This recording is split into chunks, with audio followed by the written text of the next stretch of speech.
guys, it's currently Tuesday. I'm in the house by myself because everyone else is at work right now. And for the past week or so, I've been in a pain flare, and this morning I woke up and it's hit like critical mass pretty much. And it's hard to even hold the phone up right now to record this, but I'm trying really hard to do more chronic pain and health stuff on my channel because I think it's extremely important to talk about, because even though there are better platforms these days for people who have chronic pain to tell their stories, we're still not anywhere near as big as able-bodied people. And our voices still aren't always heard the way they need to be heard, and that's a problem because a lot of people that I've talked to in my life have this idea in their head, and I see this a lot when I'm having bad pain flares. They have this idea that because the news loves to broadcast things like a double amputee who competed in, a 10K and won or something, or somebody with cancer or something doing something completely amazing and everything. You see these, inspirational stories about people who are disabled on the news, and it gets to people's, like able-bodied people's heads sometimes. And I'm not someone who goes on Facebook and complains every time I have a little pain. If I did, that's all I'd ever talk about. So I only say anything when the pain's getting so unbelievably bad that I know I won't be able to function at all, that I'm going to be blacking out like I already am this morning, and I'm going to be completely useless because I don't want to just disappear for a few days and have everyone wonder where I am and whether or not I'm okay. And as soon as I post something like, hey guys, you're not going to hear from me for a little bit because the pain is really bad right now, I get a bunch of people in the comments under that post saying things about like, oh, but you're so strong, and like, you're gonna be fine, and like, it's gonna be okay. And I know they're just trying to help and stuff, and obviously eventually it will be okay, well, not perfect, but okay enough. But the problem is I'll be like, yeah, but it's getting to me mentally a little bit. Like, it's sad and it's really difficult because you know that your okay is only gonna reach so far because it's a chronic problem, it's a progressive problem. You're gonna keep getting worse throughout your life instead of better, and there's no wonderful miracle that's going to save you. And I'll say that sometimes as just like a vent post, and you've got all these people being like, oh, don't be sad that like your last flare knocked this part of your body out. Don't be sad that like, you can't do this or that anymore because your body doesn't allow it, because think of such and such miracle person who was on the news who managed to do this and that despite their disability. And I'm like, I don't want to take anything away from that. I think it's amazing that some disabled people are able to do amazing things, but they're not the majority. They're not even close to the majority. Most of us, if pain is involved in our disability, have trouble even getting out of the bed, making ourselves breakfast, getting dressed, having a shower. This stuff is such a huge struggle. We aren't people who are able to do that inspirational stuff, and it's frustrating when you have people not understanding, like, well, why don't you just be like the people on the news? Because the news isn't gonna report about people who can't get out of bed on their own. That's not exactly a newsworthy story to talk about. So it's kind of our job as people on YouTube who have been given a platform like this to share stories to help able-bodied people understand the fact that most of us are struggling a lot, and you can't expect us to be able to just miraculously get up and do this stuff you see on the news sometimes. And that's why I'm trying to chronicle this stuff more, because I've been awake for about 2 hours now, and I've had 3 blackouts just from rolling over. I haven't even tried to get out of bed yet. I don't know when I will try to get out of bed yet, but I'm gonna try to chronicle as much of this flare as I'm able to chronicle. Unfortunately, since I am home by myself, it's gonna be difficult for me to do things like record. It's like for me to do specific things like make breakfast and stuff, because that would entail me needing to like figure out a way to balance my phone or my camera on something and basically have like a tripod situation, which I just don't have the energy for today. But I'm gonna do my best to at least let everyone know kind of what's going on. I woke up at 8 o'clock this morning. It is now 12:30 in the afternoon, and I've only just finally made it to my usual chair that I like to sit in. My house is not particularly large, and taking that long to just get to a chair is pretty crazy to me. But also it's my normal. And now that I'm down here, generally speaking, I spend a majority of every day pretty much completely isolated. Anyone who lives with me or has lived with me has full-time jobs and are out of the house, so I'm usually kind of by myself. And it's difficult because this kind of goes along with what I was saying before, how I get really frustrated if I need to just make a little vent post and people act like, oh, well, like, if this person can do this, then you can too. Because it just took so much energy for me to just do a really basic morning routine. It's not like I got completely ready or anything. I'm still wearing what I slept in last night. I didn't do my hair, I haven't showered, I didn't do makeup or anything.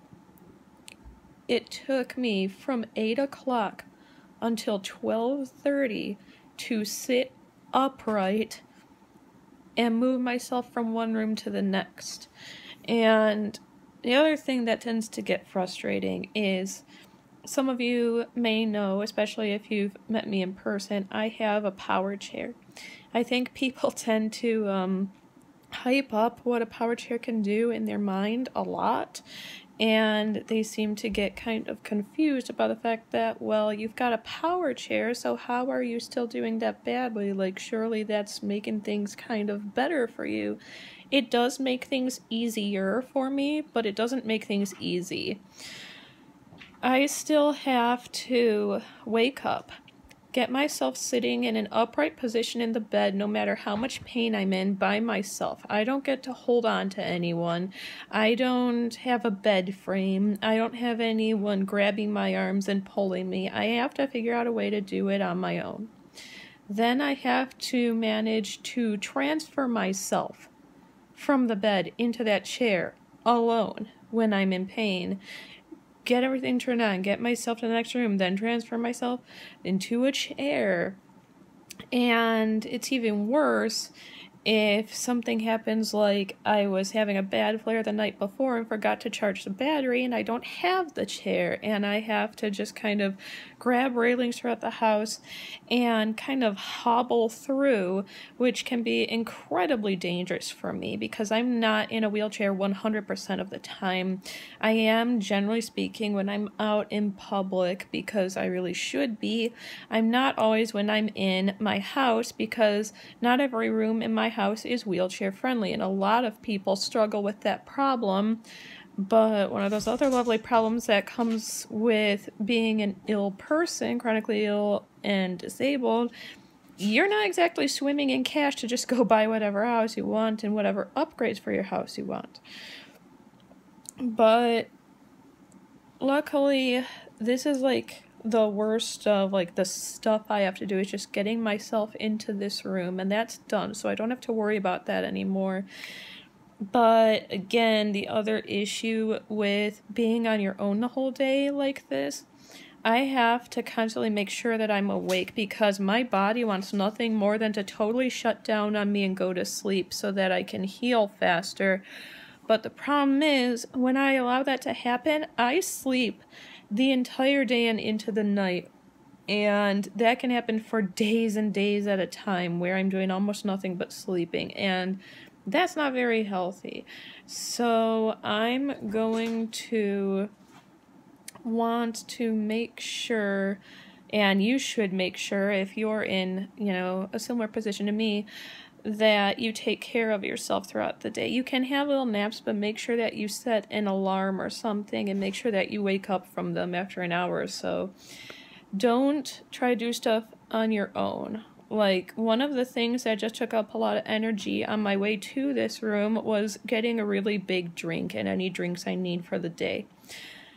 One of my problems is I'm not going to be able to eat very easily when I'm like this. And the thing is, that's not the end of the world.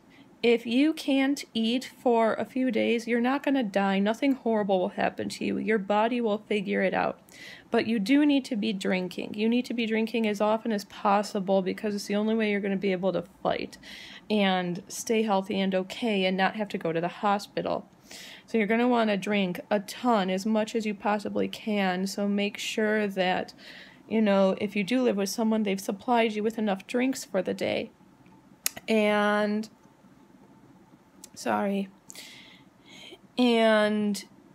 as tempting as it might be to just drink soda, do your best to not do that. I know that the sugar and the energy looks really appealing because it's something you really feel like you need right now, but it's going to make things so much worse because a majority of mainstream sodas use ingredients that actually make flares a million times worse in the moment and over time. Like, it's gonna actually make you progress faster. It's so dangerous. You can have like one if that's like your coffee of the morning or something, but don't rely on it. Make sure it's mostly water that you're drinking. And don't be afraid to take medication. I am someone who's not keen on prescription medication, so I at least try to go like the ibuprofen and acetaminophen route. And that's another one of those lovely issues that a lot of able-bodied people don't understand. I'm going to get texts several times today from different people in my life asking if I've taken, acetaminophen, did I take any ibuprofen, have I taken medicine yet? And the problem is, when you have a disease that involves chronic pain, you're going to spend a very long time trying to find medication that even kind of touches it. And once you eventually do, you're so excited because you're like, oh, I at least have a little bit of relief now. And over time, whether it's months, years, whatever, your body is going to get so used to the ingredients in that medicine, it's not going to work anymore. And that's about where I am right now, that nothing's working anymore. My body's become immune to it, so I don't have any help right now. Even still, I'm still trying. And that whole trying brings me into my next point, which is if you live with somebody else and you're struggling, I know it's hard to leave your ego at the door because we're human and we want to feel as independent as possible, but if you're having trouble getting up and getting drinks or food or going to the bathroom, please ask the person for help. If it's just a roommate and it's not someone you know well, call someone and say, hey, I need you to come over and help me out right now. Because if you try to just do it yourself and you know full well you're not doing well enough, something horrible could happen. You could get really, really hurt. And that's the last thing you or anyone in your life needs. So please don't be afraid to ask for help, even if it seems like something really mundane and basic. Just ask somebody to help you out. It's gonna be fine. Unfortunately, I'm running out of energy and it's getting hard to hold the phone up. I will check back in. I just have to be done for right now. Hi again, guys. Just checking in. It's been a couple of hours now. It's getting around the 2:30 area in the afternoon. Sorry for shaky camera. And something came up. I have some little, group chats that I'm a part of, some with family, some with friends, and someone else in my family is going through a very similar health struggle to my own. It's almost identical, except that hers is actually at a higher degree. And there's something people are doing, and if you are ever around family or friends who have really bad struggles with their health and you see this happening, please don't be afraid to speak up for them and be their voice, because I don't think this is okay at all. If you are a religious person and your religion helps you get through difficult situations, there is nothing at all wrong with that. I think that's amazing and wonderful that you have something like that helps you through the hardest times in your life. However, you need to understand not everyone has the same beliefs as you, and not everyone has to have the same beliefs as you. And when you're in a really bad pain flare, like I am right now, you get something called brain fog, which is, I like to call it the sister to dementia. It's very frustrating because you are mostly cognition. You know, like, what's going on around you. You just can't do anything about it. Sometimes you can't talk, or you can't talk well, and you certainly can't do things like make decisions because parts of your brain are just like going to sleep. An example is during brain fog, if you came in and handed me 2 bowls and said, do you want oatmeal with bananas or oatmeal with strawberries? Even though on some level in my brain I would know which one I want, I wouldn't be able to tell you. The part of my brain that's in charge of making that decision and letting you know just wouldn't be working, and I wouldn't be able to do it. You just have to kind of know. So the thing that's bothering me right now is this other person in my family who's going through what I am right now is in a completely helpless state where her brain fog gets so bad she can't even speak for herself. But she's also a really kind person, and if she knows something's making you happy, she'll just smile through it. Like if she hated horror movies, but you sitting down and watching a horror movie was making you happy, she would just smile through it even though she was terrified because it's something that would make you happy. That's the kind of person she's always been. She's not religious. She's talked to me and she's talked to another member of my family about this, the fact that she grew up Catholic because, she's a baby boomer and that's just what they did. And over the years, she started questioning it a lot. There was a lot of it that she really didn't agree with anymore and that she wasn't comfortable with. And she decided to kind of break free. And she hasn't gone to church in decades and decades, like 40 years at least, because she's just not comfortable with it. A couple members of my family are very religious, and they do go to church all the time, and they've been praying for her, and there's nothing wrong with that. What is wrong is right now, since she's totally helpless and defenseless, and she can do nothing for herself, they are making all these religious decisions for her. They know full well, because this other relative and I have explained to them that when she was more cognition and able to speak for herself, she told us she wasn't comfortable with that, and we can tell from her facial expression she knows what's going on around her. Like, she's not completely out of it. She knows what's happening. She just can't do anything about it. They're bringing priests to her house to stand over her and, loudly pray over her and stuff on, at least a once to twice weekly basis. And we know for a fact, because she's told us, she's not comfortable with that. But she sits there and smiles because she knows that it makes them happy and she can't do anything else. She's just like, oh, didn't that make you happy? Isn't that making you feel so much better? And she's just like, like one of those. I'm like, that smile doesn't mean she likes it. That's like a constipation smile. She's being nice and she can't say anything. And I don't think you should be making any religious decisions for someone else, because that's just not your business. And I've had people do that to me too, where they decide they want to like have someone around that I'm not comfortable with, or they want to sit there and loudly pray over me, and I'm like, listen, if you want to go home and do that in your private time, that is fine, but I'm not into it. And I don't appreciate the fact that, I'm sorry, but if you know someone isn't a religious person and you're doing that when they can't speak for themselves, you're not trying to help them. You're taking advantage of the situation. You don't care whether or not it's actually going to do anything good for them. All you care about is, hey, I've got them cornered now. They can't escape, so it's time to just god it up in here. And that is wrong, and it's terrible. And I don't think there's any deity that could ever exist that would be okay with that kind of behavior.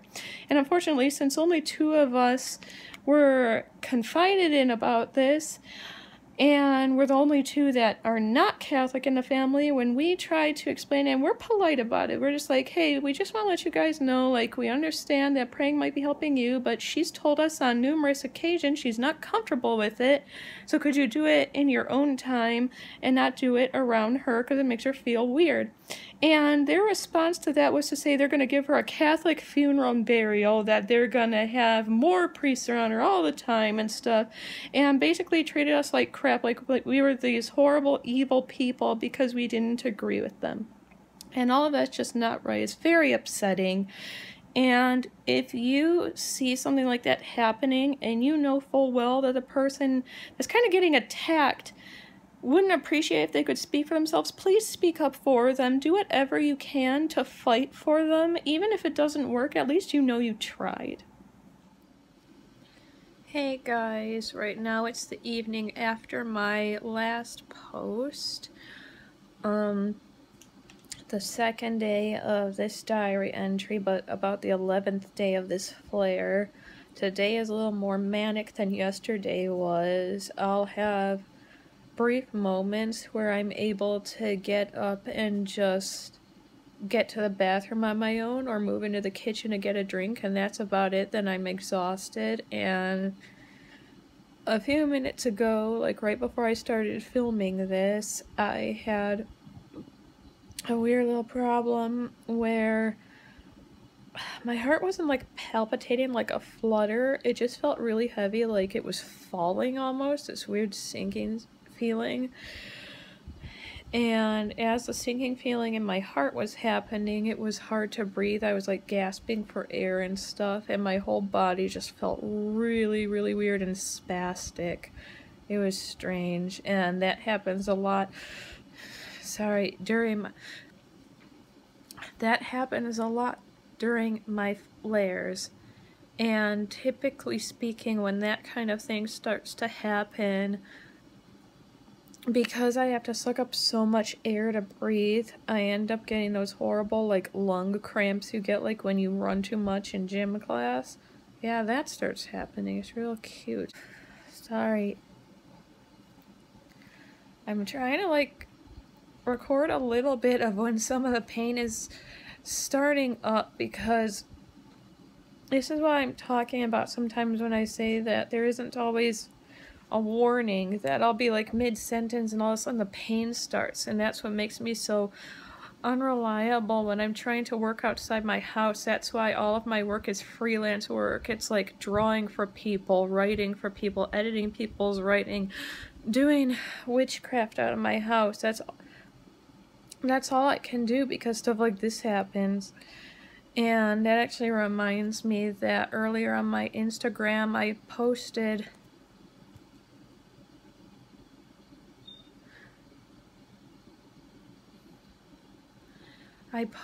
the name of my Etsy shop because I enjoy helping people. At times I've been up till 4 in the morning helping people who needed me with witchcraft related stuff. And if you or anyone you know thinks you can utilize those services, it really it helps you out and it helps me out too, because that's the main source of my income at the minute.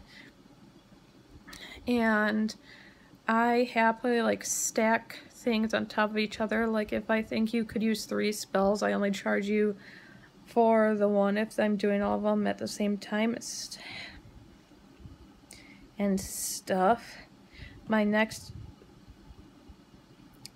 sale on there is gonna be the week before Yule, so that people can have the services as a present to themselves or someone they love. Sorry.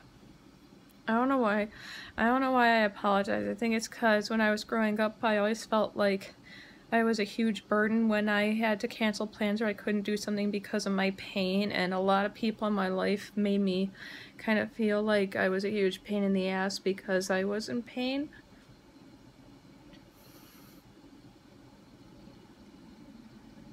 Sorry. I know I shouldn't be sorry. I know that's kind of stupid, but I can't help it. It's just one of those things that you get used to saying. I'm like losing my train of thought right now, but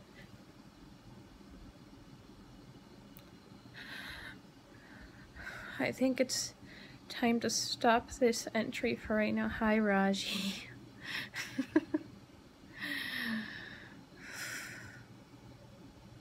Yeah, the heart thing's starting again. I've got to stop this entry, but I'll try to check back in either later tonight or tomorrow or something.